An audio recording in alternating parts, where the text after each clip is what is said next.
پیارے آقا علیہ الصلوۃ والسلام کی حیات طیبہ کے بہت سارے پہلو ہیں، مگر آج جس پہلو پر میں نے چند مدنی پھول پیش کرنے ہیں وہ ایک ایسا پہلو ہے کہ جس پر اگر ہماری تربیت ہو جائے، ہم پیارے آقا کی سنت کو زندہ کرنے والے بن جائیں تو ہماری بہت ساری ٹینشنیں دور ہو جائیں گی۔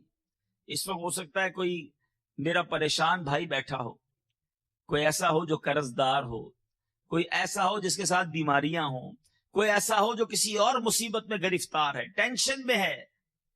جتنے مصیبت زدہ ہیں، جتنے پریشان ہیں، جنہیں آفتوں نے گھیرا ہے، ذرا اس بیان کو غور سے سنیے گا۔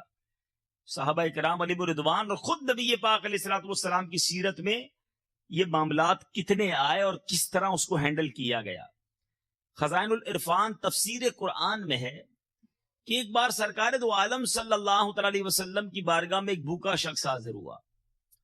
پیارے آقا علیہ الصلوۃ والسلام نے تمام امہات المومنین کے گھر میں کہلوایا کہ ایک مہمان ہے، کوئی کھانا وغیرہ ہے جو اس کو کھلایا جائے۔ ذرا غور کیجئے گا، کونین کے والی ہیں، مگر ایک مہمان کو کھانا کھلانے کے لیے میرے آقا کی کسی زوجہ محترمہ یعنی امہات المومنین میں سے کسی کے گھر میں کھانا نہیں تھا۔ یہ کیسی زندگی تھی، یہ کیسا صبر تھا۔ ابھی میں نے درود پاک کی جو فضیلت بتائی اس میں بھی آپ نے سنا نا، صحابہ کے پاس روٹی تھی، سالن نہیں تھا، اور یہاں میرے آقا کے تمام کا شانہ اقدس پر ایک مہمان کو کھلانے کے لیے کھانا نہیں تھا۔ کتنا رب کی رضا پر راضی تھے، کیسی فقر و فاقہ والی زندگی تھی۔ آج ہمارے فریج بھرے ہوتے ہیں، ہماری کبڈز بھری بھی ہوتی ہیں، ہمارے جیبوں میں بھی پیسے ہوتے ہیں، مگر پھر بھی موڈ اچھا نہیں ہوتا، پھر بھی تنگی کا رونا رو رہے ہوتے ہیں، پھر بھی شکوے اور شکایات ہوتی ہیں۔ میرے میٹھے اسلامی بھائیوں، اب میرے آقا علیہ الصلوۃ والسلام نے ایک اعلان کیا کہ ہے کوئی جو اس مہمان کو کھلائے۔ میرے آقا فرماتے جو اس شخص اس کو مہمان بنائے اللہ عز و جل اس پر رحمت فرمائے۔ اب صحابہ تھے نا، وہ نیکیوں کے بڑے حریص تھے۔ جیسے انہوں نے یہ اعلان سنا، حضرت ابو طلحہ انصاری رضی اللہ تعالیٰ عنہ کھڑے ہو گئے، عرض کرتے ہیں یا رسول اللہ میں اس مہمان کو اپنے گھر لے جاؤں گا۔ اچھا، اب اس زمانے میں موبائل فون تو تھا نہیں کہ آج ہمیں کوئی کہے یار میں آپ کے گھر آ رہا ہوں تو ہم فوراً گھر پہ فون کرتے ہیں کھانا تیار رکھنا، مہمان لے کر آ رہا ہوں۔ اس زمانے میں تو یہ تھا نہیں، تو آپ نے بھی اپنے گھر پہ پوچھا نہیں کہ کھانا ہے کہ نہیں، مہمان لا رہا ہوں۔ آپ اپنے گھر لے گئے مہمان، گھر جا کے جب اپنی زوجہ محترمہ سے پوچھا کھانا ہے تو کہا کھانا تو اتنا ہے جتنا بچے کھا سکیں گے، مہمان کے لیے تو کھانا نہیں ہے۔ ذرا غور کیجئے، یہ میرے آقا کے ساتھی ہیں سارے، مگر ان کے گھروں میں کیا کیفیت ہوا کرتی تھی۔ حضرت ابو طلحہ انصاری رضی اللہ تعالیٰ پتہ ہے اپنی زوجہ سے کیا کہتے ہیں؟ ایسا کرو بچوں کو بہلا پسلا کر سلا دو اور دسترخوان بچھانا، اور میں اور مہمان جب بیٹھ جائے نا کھانے کے لیے تو کسی بہانے سے تم چراغ کو گل کر دینا، اندھیرا کر دینا۔ اب میں ایسے ہی منہ چلاتا رہوں گا اور مہمان جو ہے وہ نبی پاک کے مہمان نے پیٹ بھر کر کھانا کھا لیں گے۔ آپ ذرا غور کریں کیا انداز تھا۔ ایسے ہی کیا گیا، دسترخوان بچھایا گیا، کھانا لگایا گیا، حضرت ابو طلحہ انصاری بھی بیٹھ گئے، مہمان بھی بیٹھ گئے، آپ کی زوجہ محترمہ رضی اللہ تعالیٰ عنہ نے چراغ گل کر دیا۔ اب جب چراغ گل ہو گیا، مہمان سمجھتا رہا کہ یہ بھی میرے ساتھ کھا رہے ہیں، وہ پیٹ بھر کے اس نے کھا لیا۔ آپ بھی بھوکے رہے، آپ کی زوجہ محترمہ بھی بھوکی رہی، آپ کے بچے بھی بھوکے رہے، سب نے رات بھوک میں گزاری۔ رسول اللہ صلی اللہ تعالی علیہ وسلم کے مہمان کو کھانا کھلایا۔ اب جب صبح حضرت ابو طلحہ انصاری نبی پاک کے دربار میں پہنچے، پیارے آقا علیہ الصلوۃ والسلام کی شان دیکھیں۔ ہم تو کوئی نیکی کریں تو سب کو بتاتے ہیں نا، اگر مثال کے طور پہ ہم کسی غریب کو کھلا بھی دیں تو چار دوستوں کو تو ضرور بتائیں گے یار آج بڑا کرم ہو گیا، کیا ہوا اب نے آج غریبوں کو کھانا کھلایا۔ حضرت ابو طلحہ انصاری نے اتنی بڑی نیکی کی، بتایا کسی کو نہیں، مگر غیب بتانے والے آقا علیہ الصلوۃ والسلام کے دربار میں جب صبح حاضر ہوئے تو پیارے آقا فرماتے ہیں کہ کل رات فلاں فلاں کے گھر بڑا عجیب معاملہ پیش آیا ہے۔ نبی پاک خود بتا رہے ہیں کہ کل رات فلاں فلاں کے گھر بڑا عجیب معاملہ پیش آیا، اللہ عز و جل ان لوگوں سے بہت راضی ہے۔ میں اور آپ دعوت کرتے ہیں، مہمان خوش ہوتا ہے۔ حضرت ابو طلحہ انصاری نے وہ دعوت کی کہ رب راضی ہو گیا، اور ایسا راضی ہوا سبحان اللہ، جبریل امین سورہ حشر کی یہ آیت لے کر نازل ہو گئے۔ یعنی ان کی دعوت کا ذکر جو ہے قیامت تک، جب تک قرآن کی تلاوت ہوتی رہے گی، حضرت ابو طلحہ انصاری رضی اللہ تعالیٰ عنہ کی گویا اس دعوت کا تذکرہ خیر ہوتا رہے گا۔ قرآن میں اللہ فرماتا ہے اور اپنی جانوں پر ان کو ترجیح دیتے ہیں اگرچہ انہیں شدید محتاجی ہو، اور جو اپنے نفس کے لالچ سے بچایا گیا تو وہی کامیاب ہے۔ تو پتہ چلا میرے بیچ اسلامی بھائیوں، ہمارے صحابہ نے ایثار بھی کیے، ہمارے صحابہ نے فقر و فاقہ کی زندگی بھی گزاری۔ خود نبی پاک علیہ الصلوۃ والسلام کے گھر کا عالم کیا تھا، مگر آج ہم اپنے بارے میں سوچیں، تھوڑی سی پریشانی آ جائے، تھوڑی سی مصیبت آ جائے، شکوے ہیں، شکایات ہیں، اور نبی پاک کی سیرت پڑھیں تو صحیح، ہمیں بہت سارے لوگوں کی ہسٹری پتا ہے کہ سرور کائنات علیہ الصلوۃ والسلام کی زندگی کے بارے میں کچھ معلومات ہے۔ میرے آقا کو کتنا ستایا گیا، نبی پاک علیہ الصلوۃ والسلام کو کس قدر جو ہے ظلم و ستم کیا گیا آپ پر، مگر آپ صبر و شکیبائی کے ایسے جناب یوں سمجھیے کہ مثال بنے رہے کہ آج رہتی دنیا کے لیے میرے آقا ہم سب کے لیے مثال ہیں۔ سبب کیا تھا، کیوں ستاتے تھے؟ پہلے تو لوگ سارے محبت کرتے تھے، نبی پاک نے جب اللہ ایک ہونے کا دعویٰ کیا، اسلام کی دعوت شروع کی، اب وہ لوگ جن کے مذہبوں پر، جن کے معاملات پر ٹھیس پہنچنے لگی، انہوں نے پیارے آقا سے ظلم و ستم کرنا شروع کیا، نبی پاک پر آوازیں کستے۔ کیا کیا ہوتا تھا ذرا سنو۔ میرے آقا کو جب قرآن پاک میں اللہ تعالیٰ نے یہ حکم دیا، اے محبوب اپنے قریب تر رشتہ داروں کو ڈراؤ، اب حکم ملا کہ کھل کر کام کرو۔ پیارے آقا علیہ الصلوۃ والسلام کوہ صفا پر جلوہ گر ہوئے، اب یہ اعلان نبوت کے فوراً بعد کا وقت ہے، اور لوگوں سے کیا کہا کہ اے لوگوں بتاؤ کہ اگر میں یہ کہوں کہ وادی مکہ پر دور سے ایک لشکر حملہ ور ہونے والا ہے تو تم کیا یقین کر لو گے؟ سب بیک زبان ہو لے، کہنے لگے کہ ہم نے تو ہمیشہ آپ کو سچ بولنے والا پایا ہے، آپ تو صادق ہیں، امین ہیں، آپ کی تعریف کی۔ اب جب نبی پاک نے گراؤنڈ بنا لیا کہ لوگ مجھ پر یقین کر رہے ہیں، اب پیارے آقا نے ارشاد فرمایا تو سن لو، اگر تم مجھ پر ایمان نہیں لاؤ گے تو تم پر سخت عذاب نازل ہوگا۔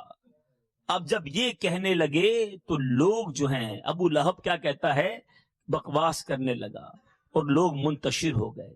اے میرے میٹھے اسلامی بھائیو، ذرا غور کریں، نبی پاک کی بات ماننے سے انکار کر دیا۔ میرے آقا علیہ الصلوۃ والسلام نے جب علل اعلان تبلیغ شروع کی تو ان لوگوں نے کوڑا کرکٹ نبی پاک کے دروازے پر ڈالنا شروع کر دیا۔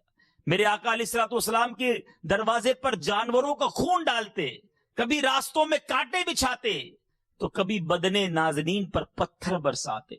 ایک بار تو ان بے رحم لوگوں نے نبی پاک علیہ الصلوۃ والسلام سجدے کی حالت میں تھے تو گردن شریف کو نہایت شدت سے دبایا، قریب تھا کہ مبارک آنکھیں باہر تشریف لے آتی۔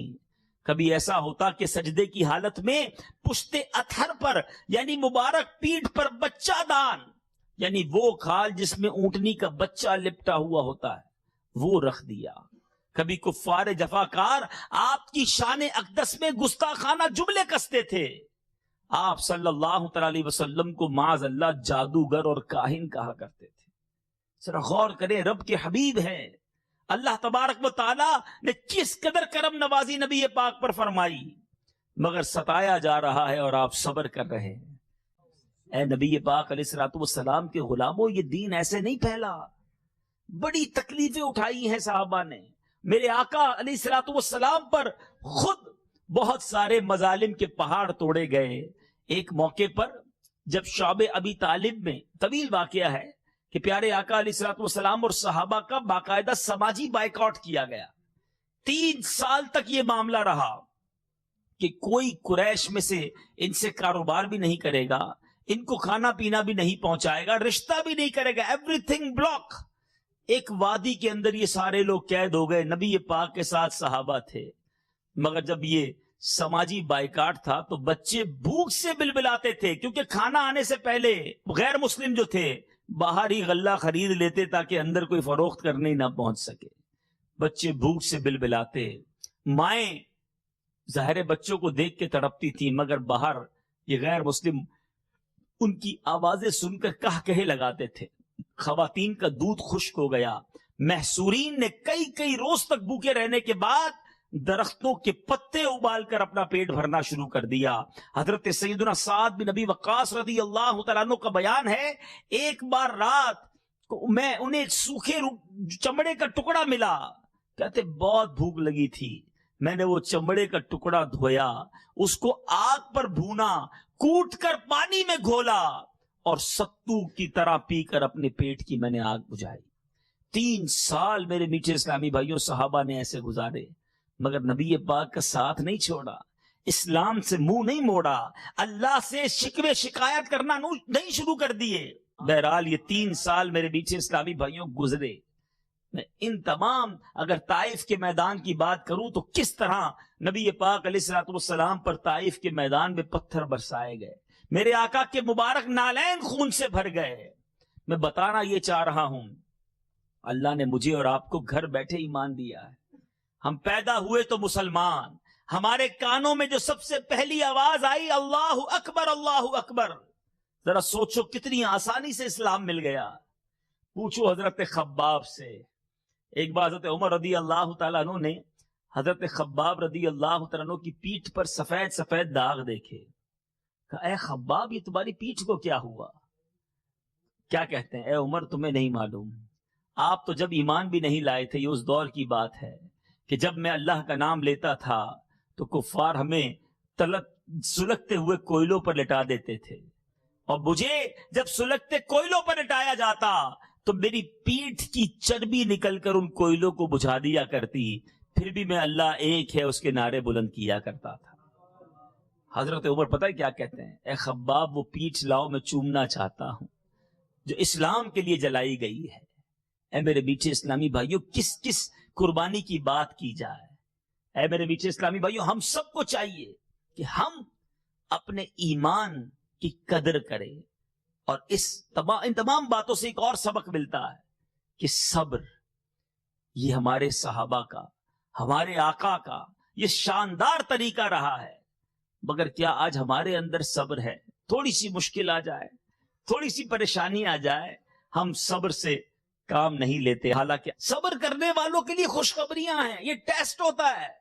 کسی کی جان میں آزمائش آتی ہے، بیمار ہو جاتا ہے، کسی کی مال میں آزمائش آتی ہے، مال میں کوئی نقصان ہو جاتا ہے، کسی کے جناب گھر بار میں آزمائش آتی ہے، یہ چیک کیا جاتا ہے، ہمیں ٹیسٹ کیا جاتا ہے کہ ہم صبر کرتے ہیں یا نہیں کرتے۔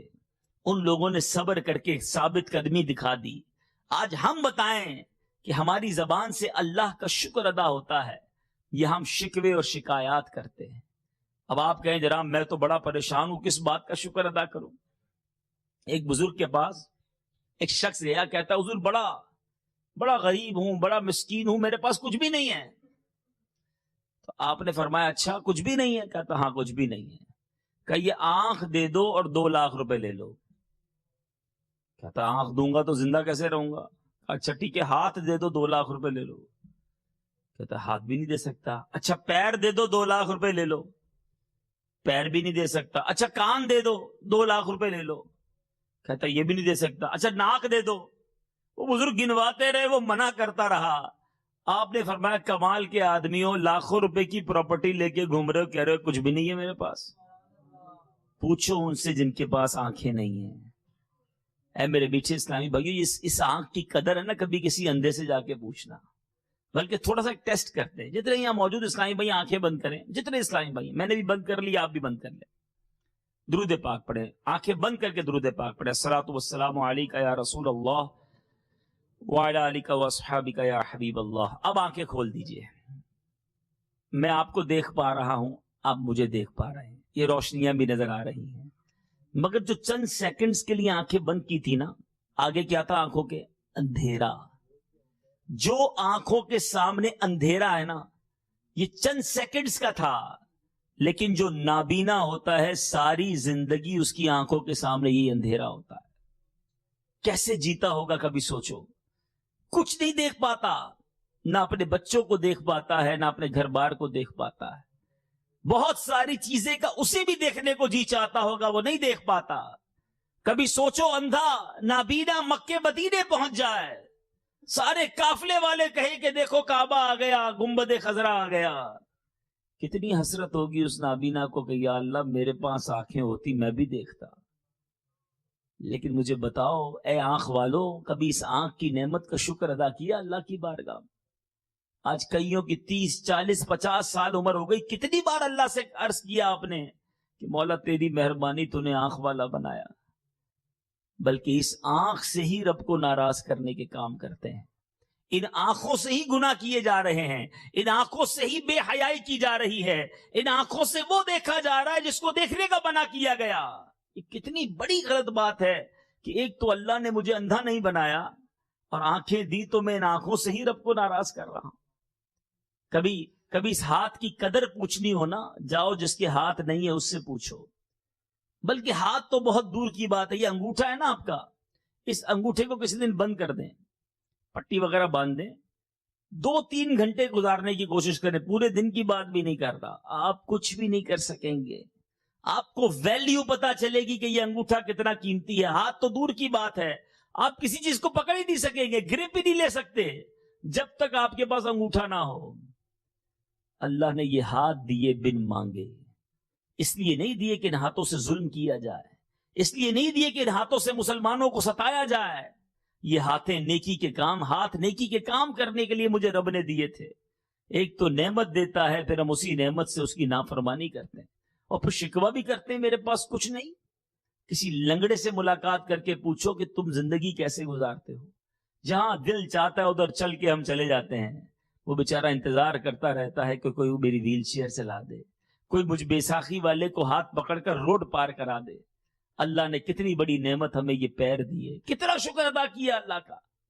اے زبان والو، اس زبان کی قدر کسی گونگے سے پوچھو، بیچارہ اشارے کرتا رہتا ہے کہ میری کوئی بات سمجھ لے، مگر نہیں سمجھ پاتے۔ لوگ مذاق اڑاتے ہیں، اس کی عجیب عجیب آوازیں نکلتی ہیں اس کے منہ سے، کیوں کہ جب وہ بولتا ہے تو اس کو دوسرے کو سمجھا نہیں پاتا۔ مگر ہم ذرا غور کریں کہ زبان سے کیا کر رہے ہیں۔ اول تو اس زبان کا شکر ادا کرنا چاہیے تھا، اور پھر اس زبان کو گناہ سے بچانا چاہیے تھا۔ اللہ کے ذکر، نبی علیہ السلام کے ذکر میں اس زبان کو خرچ کرنا چاہیے تھا۔ مگر آج میرے بیچ اسلامی بھائیوں، ہم اپنی زبان کو گناہوں سے پر کر رہے ہیں۔ یہ دل، یہ زبان، یہ آنکھیں گناہ کرنے کے لیے مولا نے نہیں دی۔ اللہ تبارک و تعالیٰ فرماتا ہے، حدیث قدسی ہے، میرے آقا فرماتے ہیں کہ رب عز و جل فرماتا ہے، جب میں اپنے کسی بندے کے بدن یا اس کے مال یا اس کی اولاد کی طرف کوئی سختی بھیجوں، کوئی نارملی پرابلم تو یہ آتی ہے نا، اولاد میں آ جاتی ہے، مال میں آ جاتی ہے، بدن میں آ جاتی ہے، بیمار ہو جاتا ہے انسان، نقصان ہو جاتا ہے، اولاد میں کوئی پرابلم ہو جاتی ہے۔ جب میں اپنے کسی بندے کے بدن، مال یا اولاد میں سختی بھیجوں، پھر وہ صبر جمیل کے ساتھ اس کا استقبال کرے۔ صبر صرف صبر نہیں، صبر جمیل کے ساتھ۔ اب یہ جملہ بھی بڑا مشہور ہے، بہت کہتے ہیں ہم جناب اللہ آپ کو صبر جمیل عطا فرمائے۔ پوچھو بھائی صبر جمیل کہتے ہیں کس کو ہیں؟ تو یہ کسی جمیل بھائی کا صبر نہیں ہے، ٹھیک ہے؟ صبر جمیل کی آج تعریف بھی سمجھ لیں۔ صبر جمیل کیا ہے؟ سبحان اللہ، علماء کہتے ہیں صبر جمیل یہ ہے کہ 2 بندے ساتھ بیٹھے ہوں، ایک تکلیف میں ہے، ایک بغیر تکلیف میں، بغیر پرابلم میں ہے، دونوں میں سے بندہ پہچان نہ سکے کس کو تکلیف ہے، یعنی جس کو پرابلم ہے نا اس کا چہرہ بھی نہ بتائے، زبان سے تو دور کی بات ہے۔ جب میرا رب مسبب الاسباب ہے، وہ پریشانیاں دور کرنے والا، میں اسی سے عرض کروں گا، مولا جو میرے حق میں بہتر ہوگا وہی فرمائے گا۔ مگر ہمیں صبر نہیں آتا۔ ابھی حدیث دوبارہ سنیں کہ اگر بندے کے مال، جان، اولاد پر کوئی مصیبت آئے اور اللہ فرماتا ہے وہ صبر جمیل کے ساتھ اس کا استقبال کرے تو ملے گا کیا؟ اللہ فرماتا ہے تو پھر قیامت کے دن مجھے اس سے حیا آئے گی کہ میں اس کے لیے میزان قائم کروں اور اس کا نامہ اعمال کھولوں۔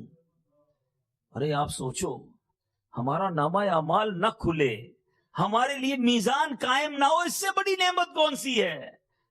بلا حساب اگر جنت میں داخلہ مل رہا ہے تو پھر اور کیا چاہیے؟ تو تھوڑی مصیبتیں، تھوڑی پریشانیاں، یہ صبر کرنے کی عادت ڈالو۔ ایک بار حضرت رابعہ بصریہ رضی اللہ تعالیٰ عنہ، بات بڑی باریک ہے لیکن جو سمجھدار ہیں وہ اس بات کو پک کر لیں گے۔ آپ نے ایک شخص کو ماتھے پر پٹی باندھے ہوئے دیکھا، سر پر اس نے پٹی باندھی ہوئی ہے، تو حضرت رابعہ بصریہ کہتی ہیں کہ ماتھے پر پٹی کیوں باندھی ہے؟ تو وہ شخص کہتا ہے میرے سر میں درد ہے اس لیے باندھی ہے۔ نارملی ہم بھی باندھتے ہیں، مگر جو جس کو کہتے ہیں صوفی ہوتے ہیں، جو اللہ والے ہوتے ہیں، ان کی باتیں بھی اللہ والی ہوتی ہیں۔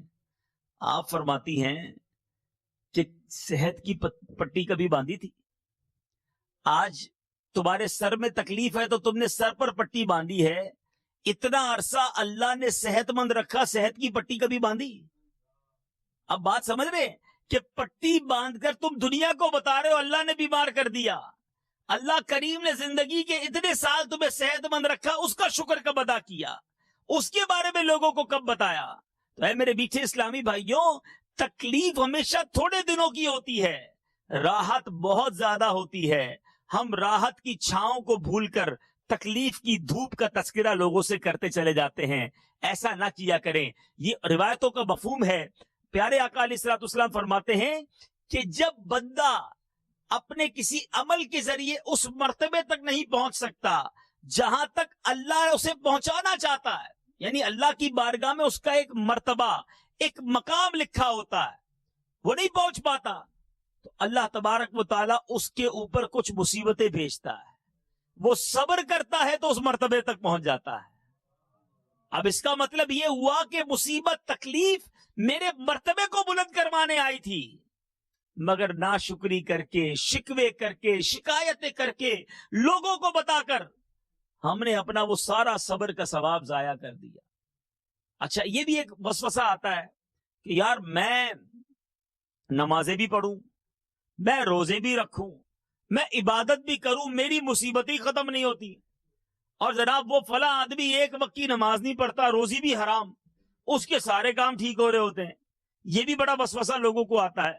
چلے آج اس کی بھی کاٹ ہو جائے گی۔ سرکار دو عالم صلی اللہ تعالی علیہ وسلم کا فرمان ہے جس کا خلاصہ ہے کہ جب پیارے آقا سے جب پوچھا، پیارے آقا علیہ الصلوۃ والسلام نے فرمایا کہ تم بتاؤ سب سے زیادہ تکلیفیں کس کو دی گئی؟ صحابہ کرام نے کہا آپ ہی بتائیے۔ فرمایا انبیاء کو سب سے زیادہ، اس کے بعد جو دین میں ان سے قریب ہے، پھر اس کے بعد جو دین میں قریب ہے۔ آقا نے فرمایا جو دین میں جتنا آگے ہوتا ہے، زیادہ دیندار ہوتا ہے، اسے زیادہ پرابلمز، اسے زیادہ تکالیف آتی ہے، اور یہ ہوگا آپ کے ساتھ۔ ہمارے بزرگان دین تو آزمائش کا استقبال کرتے تھے۔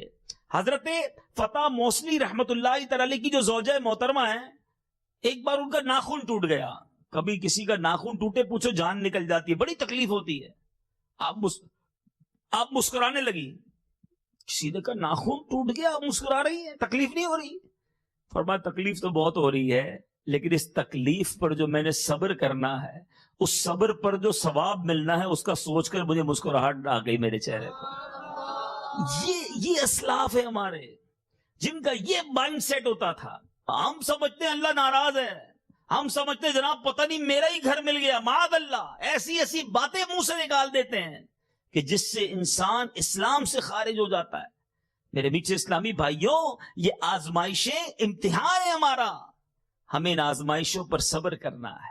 یہ دنیا قید خانہ ہے مومن کے لیے، آخرت جنت ہے۔ تو خدا را کوئی کسی مصیبت میں کیوں نہ ہو، صبر کرے، انشاءاللہ دنیا میں بھی اس کو خیر ملنی ہے، آخرت میں بھی خیر ملنی ہے۔ کسی نے برا بھلا کہا، آپ کو برا بھلا کہنے لگا، حضرت عمر بن عبدالعزیز رضی اللہ تعالیٰ، کمال بات انہوں نے کی، آپ کو اس نے برا بھلا کہا۔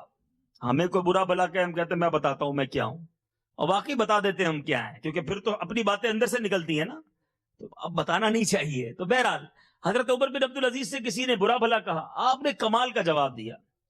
آپ نے فرمایا اے شخص، تو چاہتا ہے کہ مجھے غصہ آ جائے، پھر میں تجھے بدلہ دوں، تجھ پر ظلم کروں، تجھے برا بھلا کہوں، اور پھر تو قیامت کے دن اللہ کی بارگاہ میں فریاد کر کے مجھے پھنسوا دے؟ میں ایسا نہیں کروں گا، تجھے ایسا موقع تو کم از کم نہیں دوں گا۔ یعنی ایک تو اس نے مجھے برا بھلا کہا، میں اسی کو مظلوم بنا دوں اس کے ساتھ ظلم کر کے؟ نہیں، میں صبر کروں گا۔